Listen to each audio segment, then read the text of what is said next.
Indian കപ്പലുകൾക്ക് നേരെ ആക്രമണം. ഇറാൻ അന്വേഷണം പ്രഖ്യാപിച്ചു. ഏത് തരത്തിലാണ് ആക്രമണം നടന്നത് എന്നതിനെക്കുറിച്ച് കൃത്യമായിരിക്കുന്ന വിവരങ്ങൾ പുറത്തു വന്നിട്ടില്ല. ചില റിപ്പോർട്ടിൻ്റെ അടിസ്ഥാനത്തിൽ വെടിവെപ്പ് നടന്നു എന്ന് പറയുന്നു. ചില റിപ്പോർട്ടിൻ്റെ അടിസ്ഥാനത്തിൽ മാറിപ്പോകാൻ, വന്നിടത്തേക്ക് തിരിച്ചു പോകാൻ വേണ്ടി പറഞ്ഞു എന്നാണ് പറയുന്നത്. ഇതേക്കുറിച്ച് സമഗ്രമായ അന്വേഷണം നടത്തി റിപ്പോർട്ട് സമർപ്പിക്കാൻ വേണ്ടിയിട്ടാണ് ഇറാൻ ആവശ്യപ്പെട്ടത്. സൗഹൃദമായ രാജ്യമായിരിക്കുന്ന ഇന്ത്യയെ പോലെയുള്ള രാജ്യത്തെ ആക്രമിക്കുക എന്നുള്ളത് തങ്ങളുടെ പദ്ധതിയിൽപ്പെട്ടതല്ല. പിന്നീട് എങ്ങനെയാണ് ഇത് സംഭവിച്ചു എന്നതിനെക്കുറിച്ചാണ് തങ്ങൾ അന്വേഷിച്ചു വരുന്നത് എന്നുള്ള വിവരമാണ് ഇറാൻ്റെ ഭാഗത്ത് പുറത്തു വന്നിരിക്കുന്നത്. ഇന്ത്യയുടെ വിദേശകാര്യമന്ത്രി ഇറാൻ അംബാസഡറെ വിളിച്ചു വരുത്തിക്കൊണ്ട് ഈ കാര്യത്തെക്കുറിച്ച് വിശദീകരണം തേടുകയും ചെയ്തിട്ടുണ്ട് എന്നതോടെ ഇത് അന്താരാഷ്ട്ര തലത്തിൽ തന്നെ വലിയ രീതിയിൽ ചർച്ചയായി വന്നിരിക്കുകയാണ്. 2 യൂറോപ്യൻ കപ്പലുകൾക്ക് നേരെ വെടിവെച്ചത് സ്ഥിരീകരിക്കപ്പെട്ടിട്ടുണ്ട്. എന്നാൽ ഇന്ത്യയുടെ കപ്പലിന് നേരെ വെടിവെപ്പ് നടന്നതായിരിക്കുന്ന വിവരങ്ങൾ സ്ഥിരീകരിക്കപ്പെട്ടതായ റിപ്പോർട്ട് പുറത്തു വന്നിട്ടില്ല. മേഖല കേന്ദ്രീകരിച്ചുകൊണ്ട് വലിയ രീതിയിലുള്ള സംഘർഷാവസ്ഥ ഇപ്പോഴും തുടരുകയാണ്. ഇതിന് പ്രധാനമായിരിക്കുന്ന കാരണം അമേരിക്കയാണ് എന്ന് ഇറാൻ ആവർത്തിക്കുകയും ചെയ്തു. വെടിനിർത്തൽ പ്രാബല്യത്തിൽ വരുന്ന സമയത്ത് ഹോർമൂസിനെ മാത്രം വേർതിരിച്ചുകൊണ്ട് അതിന് വ്യോമ നിയന്ത്രണം ഏർപ്പെടുത്തുന്ന പ്രവർത്തനങ്ങൾ അത് വെടിനിർത്തൽ കരാറിൻ്റെ ലംഘനമാണ് എന്ന് ഈ വിഷയവുമായിട്ട് ബന്ധപ്പെട്ട് ഇറാൻ വിശദീകരിച്ചു. ചൈന, റഷ്യ അടക്കമുള്ള രാജ്യങ്ങൾ ഇതേക്കുറിച്ച് കൃത്യമായ രീതിയിൽ പഠനം നടത്തി വരികയാണ് എന്ന റിപ്പോർട്ട് പുറത്തു വന്നു. ഇപ്പോൾ അവിടെ നടക്കുന്ന സംഭവം എന്ന് പറഞ്ഞാൽ ഇറാൻ്റെ അനുമതിയില്ലാതെ ഒരു കപ്പൽ പോലും ഇവിടെ നിന്ന് പുറത്തോട്ട് പോകാൻ പാടില്ല എന്നുള്ളത്, അതായത് മുൻപ് തുറക്കപ്പെട്ട ഹോർമസ് കടൽ അടക്കപ്പെട്ടു എന്നുള്ളിടത്താണ് കാര്യങ്ങൾ നിൽക്കുന്നത്. അപ്പോൾ അമേരിക്കയെ സംബന്ധിച്ചിടത്തോളം അവരിപ്പോൾ ചെയ്യുന്ന പ്രവർത്തനം ഏതെങ്കിലും ഇറാൻ്റെ കപ്പലുകൾ ഇറാൻ്റെ അതിർത്തി കയറിക്കൊണ്ട് ഈ ഹോർമസ് കടലിലേക്കോ അല്ലെങ്കിൽ അവിടെ നിന്ന് പുറത്തോട്ടോ വരികയാണെങ്കിൽ അതിനെ വളഞ്ഞു വെച്ചുകൊണ്ട് പ്രതിരോധമുണ്ടാക്കുന്ന ഒരു സ്ഥിതിയാണ് ഇപ്പോൾ നിലനിൽക്കുന്നത്. ഇത് അനുവദിക്കാൻ വേണ്ടി സാധിക്കില്ല. ഇത് കരാർ ലംഘനമാണ്. മുൻപ് കരാർ ലംഘിക്കപ്പെട്ട രാജ്യമാണ് അമേരിക്ക എന്നതിനാൽ അവരുടെ കാര്യത്തിൽ പൂർണ്ണമായ രീതിയിലൊരു വിശ്വാസം തങ്ങൾക്കില്ല എന്ന് ആവർത്തിച്ചു. അപ്പോൾ റഷ്യ, ചൈന പോലെയുള്ള ഈ കപ്പലുമായിട്ട് ബന്ധപ്പെട്ടതിനെ കുറിച്ചിട്ട് ഒരു വിശദീകരണ കാര്യങ്ങൾ ഇന്ന് പുറത്തു വിടാനുള്ള സാധ്യത ഉണ്ട്. അഥവാ പറയുന്ന കാര്യം ഇങ്ങനെയാണ്: ഇവരുടെ കപ്പലുകൾ ഈ ഹോർമസ് കടൽ കടന്നുകൊണ്ട് അറേബ്യൻ കടലിലേക്ക് പ്രവേശിക്കുന്ന ഒരു സാഹചര്യത്തിൽ ഏതെങ്കിലും തരത്തിലുള്ള ആക്രമണം അമേരിക്കയുടെ ഭാഗത്തുനിന്ന് വന്നാൽ ഇറാനും റഷ്യയും ചൈനയും സംയുക്തമായി തന്നെ അമേരിക്കയെ നേരിടുന്നതിലേക്ക് വിപുലമായിരിക്കുന്ന ഒരു യുദ്ധ സാഹചര്യങ്ങൾ കൂടി ഇറാനിൽ ഒരുങ്ങി വരുന്നുണ്ട് എന്നുള്ളതാണ് മനസ്സിലാക്കാൻ വേണ്ടി പറ്റുന്നത്. തിങ്കളാഴ്ചയോടുകൂടി വെടിനിർത്തൽ കരാറിൻ്റെ കാലാവധി അവസാനിക്കും. പിന്നീട് പാകിസ്ഥാനിൽ വെച്ചൊരു വെടിനിർത്തൽ ചർച്ച, അതായത് തിങ്കളാഴ്ച ഒരു വെടിനിർത്തൽ ചർച്ച, തിങ്കളാഴ്ച എന്ന് പറയുന്ന സമയത്ത് നാളെയാണ്.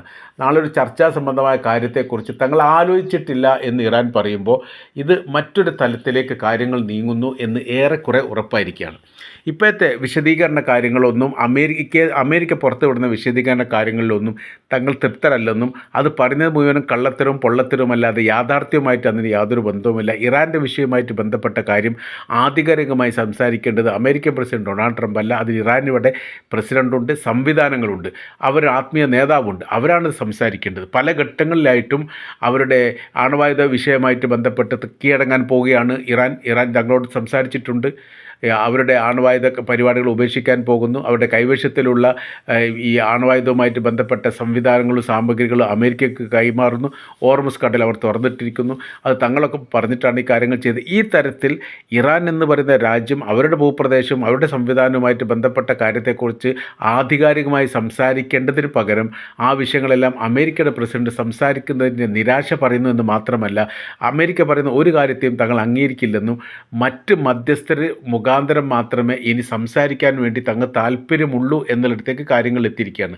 അപ്പോൾ ഈ മേഖല ഇത്തരമൊരു ഹോർമസ് കടൽ തുറന്നതുമായിട്ട് ബന്ധപ്പെട്ട ഒരു പ്രസ്താവന പുറത്തു വന്നതോടുകൂടി തന്നെ ഡോളറിൻ്റെ വില വല്ലാത്ത രീതിയിൽ ഇടിഞ്ഞിരുന്നു. 110 നിന്ന് ഏകദേശം 97-98 മാറിയിരുന്നു.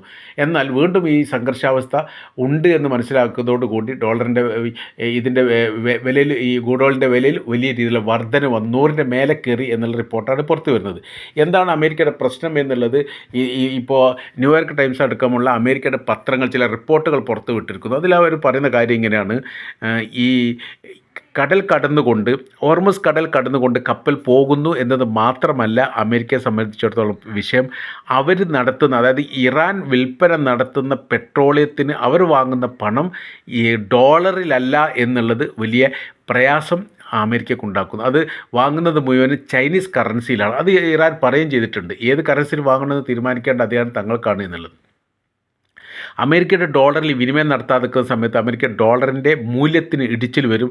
അത് സാമ്പത്തിക മേഖലയെ സാരമായിട്ട് ബാധിക്കും. അപ്പോൾ അമേരിക്ക പറഞ്ഞു വെക്കുന്ന കാര്യം ഇങ്ങനെയാണ്, ഏതെങ്കിലും തരത്തിൽ അല്ലെങ്കിൽ ഇത്തരം ഒരു പ്രവർത്തനം ഇറാൻ തുടരുമ്പോൾ മറ്റ് രാജ്യങ്ങളും ഇതേ പ്രവർത്തനം തുടരുമ്പോൾ ഭാവിയിൽ തങ്ങളത് സാമ്പത്തിക രംഗത്ത് സാരമായിട്ട് ബാധിക്കും. അപ്പോൾ ആ നിലപാടിൽ നിന്ന് ഇറാൻ എന്ത് ചെയ്യണം, മാറണം. ഇറാൻ ഒരിക്കലും ഡോളറിൽ ഇടപാട് നടത്തില്ല എന്നുള്ളത് ഏറെക്കുറെ ഉറപ്പാണ്. മറ്റ് രാജ്യങ്ങൾ എന്ന് ഉദ്ദേശിച്ചത് അറേബ്യൻ രാജ്യങ്ങളാണ്. ഇപ്പം തന്നെ അറേബ്യൻ രാജ്യങ്ങളുമായി അമേരിക്കക്ക് നല്ല സൗഹൃദമല്ല ഉള്ളത്. അവരുടെ പ്രശ്നങ്ങളെയും അവരുടെ വിഷയങ്ങളെയും ഈ ഏറ്റവും കൂടുതൽ കാഠിന്യമുള്ളതാക്കിയത് അമേരിക്കയുടെ ഈ ഇടപെടലാണ്. സ്വതന്ത്രമായിരിക്കുന്ന ഒരു പാതമായിരുന്നു ഹോർമുസ്. ആർക്കും പരാതിയില്ല, ഏത് സമയത്തും എങ്ങനെയും കടന്നു പോകാം. ഒരു ടോളും ഇറാൻ വാങ്ങിയിട്ടില്ല. അങ്ങനത്തെ ഒരു ശാന്തമായിരിക്കുന്ന ഒരു സംവിധാനത്തെ ഒരു അശാന്തമായിരിക്കുന്ന ഒരു സ്ഥിതിയാക്കി ലോകത്താകമാനം ബാധ്യതയാക്കുന്ന രീതിയിലേക്ക് അമേരിക്കയുടെ ഇടപെടൽ, അതും എന്തിനു വേണ്ടി, അമേരിക്കയുടെ ആവശ്യത്തിന് വേണ്ടിയിട്ടല്ല, ഇസ്രായേലിന് വേണ്ടിയിട്ട്. ഇസ്രായേലിൻ്റെ ഈ ഇടപെടൽ കൊണ്ട് ലോകം മുഴുവനും വലിയ രീതിയിലെ മാനസിക പ്രയാസത്തിൽ തന്നെ എത്തിയിരിക്കുന്നു എന്നുള്ളതാണ് കാര്യങ്ങൾ പോകുന്നത്. അപ്പോൾ ഓരോരോ രാജ്യങ്ങളും, പ്രത്യേകിച്ച് ഒമാൻ ഇതിനിടെ തന്നെ ചൈനയ്ക്ക് വേണ്ടിയിട്ട് വലിയ രീതിയിലുള്ള സൗകര്യങ്ങൾ രാജ്യം ചെയ്തു കൊടുക്കുകയും അവർക്ക് സൈനിക ബേസ് ഉണ്ടാക്കാൻ വേണ്ടി സ്ഥലം വിട്ടുകൊടുക്കുകയും ചെയ്തു. നിലവിൽ ചൈനയുടെ സൈനിക ബേസ് ഇപ്പോൾ ഒമാനിൽ പ്രവർത്തിക്കുന്നു. ഈ കാര്യത്തെക്കുറിച്ച് വീണ്ടും ആലോചിക്കുന്നു എന്നുള്ളതാണ്. ഈ കാര്യത്തെക്കുറിച്ച് ആലോചിക്കുക എന്ന് പറയുന്ന സമയത്ത് റഷ്യക്കും ചൈനക്കും തങ്ങളുടെ രാജ്യത്ത് സംവിധാന കാര്യങ്ങൾ, എയർബേസ് പോലെയുള്ള സംവിധാന കാര്യങ്ങൾ, അല്ലെങ്കിൽ സൈനിക ബേസ് പോലെയുള്ള സംവിധാന കാര്യങ്ങൾ അവരുടെ രാജ്യത്ത് അറേബ്യൻ രാജ്യങ്ങൾക്കകത്ത് അമേരിക്കക്ക് എത്രത്തോളം ഈ ഇത്തരം കാര്യങ്ങൾ ചെയ്തു നൽകിയിട്ടുണ്ടോ സമാനമായ രീതിയിൽ ചെയ്തു നൽകുന്നതിനെക്കുറിച്ച് ഇപ്പോൾ അറേബ്യൻ രാജ്യങ്ങൾ ആലോചിക്കുന്നു എന്നുള്ളത് യഥാർത്ഥത്തിൽ വലിയ രീതിയിലുള്ള പ്രയാസം അമേരിക്കക്കുണ്ടാക്കുന്നു. അപ്പോൾ വിനിമയ സംബന്ധമായിരിക്കുന്ന കാര്യങ്ങൾ ഡോളറിൽ നിന്ന് മാറുകയും അറേബ്യൻ രാജ്യങ്ങളിൽ നിന്ന് അമേരിക്ക മാറി നിന്നുകൊണ്ട് അവിടേക്ക് റഷ്യയുടെയും ചൈനയുടെയും ആധിപത്യം ഉണ്ടാവുകയും ചെയ്യുന്ന സമയത്ത് ലോകക്രമത്തിന് തന്നെ വലിയ മാറ്റങ്ങൾ വരും. ഇത് അമേരിക്ക ഭയപ്പെടുന്നു. അറേബ്യൻ മേഖല എന്ന് പറയുന്ന സമയത്ത് ലോകത്താകെ ഉൽപ്പാദിപ്പിക്കപ്പെടുന്ന ഏകദേശം 30% പെട്രോളിയം എന്ന് പറയുന്നത് ഈ അറേബ്യൻ മേഖലയിൽ നിന്നാണ്. അതുകൊണ്ടാണ് ഈ മേഖല സ്തംഭിക്കുന്ന സമയത്ത് ലോകത്ത് തന്നെ സാമ്പത്തികപരമായിരിക്കുന്ന വിഷയങ്ങളും പ്രശ്നങ്ങളും ഉണ്ടാകുന്നത്. നമ്മളും ഈ ഇന്ത്യയെ ബാധിക്കുന്നു, അതായത് ഗ്യാസ് കിട്ടുന്നതുമായിട്ട് ബന്ധപ്പെട്ട ഏറ്റവും കൂടുതൽ ഗ്യാസ് ഇറക്കുമതി ചെയ്യുന്നത് ഖത്തറിൽ നിന്നാണ്. അപ്പോൾ അത് തടയപ്പെടുന്നു. ഖത്തറിൻ്റെ 95% എന്ന് വേണമെങ്കിൽ പറയാം ഹോർമുസ് കടലിനെ ആശ്രയിച്ചാണ് നിൽക്കുന്നത്. കരമാർഗം അവർക്ക് കുറവാണ്. യഥാർത്ഥത്തിൽ ഖത്തർ എന്ന് പറയുന്ന ഒരു ദ്വീപാണ്. കുറഞ്ഞൊരു ഭാഗം മാത്രമേ അത് കടലുമായിട്ട് ഈ കരയുമായിട്ട് തന്നെ ബന്ധമുള്ളൂ. അപ്പോൾ അങ്ങനെ വരുന്ന സമയത്ത് ഈ അവരുടെ മുഴുവൻ ഗ്യാസ് വരേണ്ടതും ഈ പറയപ്പെട്ട ഹോർമുസ് കടലിലൂടെയാണ്. സൗദി അറേബ്യയുടെ ഏറെക്കുറെ അങ്ങനെയാണ്, UAEയുടെ ഏറെക്കുറെ അങ്ങനെയാണ്, ബഹ്റൈൻ്റെ ഏറെക്കുറെ അങ്ങനെയാണ്, കുവൈത്തിൻ്റെത് അങ്ങനെയാണ്. അങ്ങനെ ഈ പറയപ്പെട്ട 30% എന്ന് പറയുന്നത് ഈ രാജ്യങ്ങളിൽ തന്നെയാണ് ഏറ്റവും കൂടുതൽ ഉള്ളത് എന്നുള്ളത് കൃത്യമാണ്. അപ്പോൾ ഇത് തടയപ്പെടുന്ന സമയത്തുണ്ടാകുന്ന സാമ്പത്തിക പ്രയാസങ്ങളും ബുദ്ധിമുട്ടും ലോകം അനുഭവിക്കുന്നു എന്ന് മാത്രമല്ല സർവ്വ മേഖലയ്ക്കും ഇപ്പോൾ പണം വർദ്ധിച്ചു വരുന്ന ഒരു സ്ഥിതി ഉണ്ടാകും. കയറ്റുമതി ഇറക്കുമതിനെയൊക്കെ സാരമായിട്ട് അത് ബാധിക്കപ്പെടുന്നതേ കാര്യങ്ങൾ എത്തുന്നു. നമ്മുടെ നാട്ടിൽ തന്നെ ഒരുപാട് ഹോട്ടലുകൾ ഗ്യാസ് കിട്ടാത്ത കാരണത്താൽ അടക്കപ്പെട്ടിരിക്കുന്നു നമുക്കറിയാം. അപ്പോൾ ഇത് ഹോർമുസ് എന്ന് പറയുന്ന ഒരു കടലിന് ലോകത്തിൻ്റെ ജീവനാഡിയായിട്ട് അല്ലെങ്കിൽ ലോകത്തിൻ്റെ കൈത്തായിട്ടാണ് അറിയപ്പെടുന്നത് തന്നെ. അപ്പോൾ അവിടെ ഒരു പ്രശ്നം ഉണ്ടാകുന്ന സമയത്ത് നമ്മുടെ അടുക്കളയെ പോലും ബാധിക്കുന്നിടത്തേക്ക് കാര്യങ്ങൾ എത്തി എന്ന് പറയുമ്പോൾ നിസ്സാരമായിരിക്കുന്ന കാര്യമല്ല.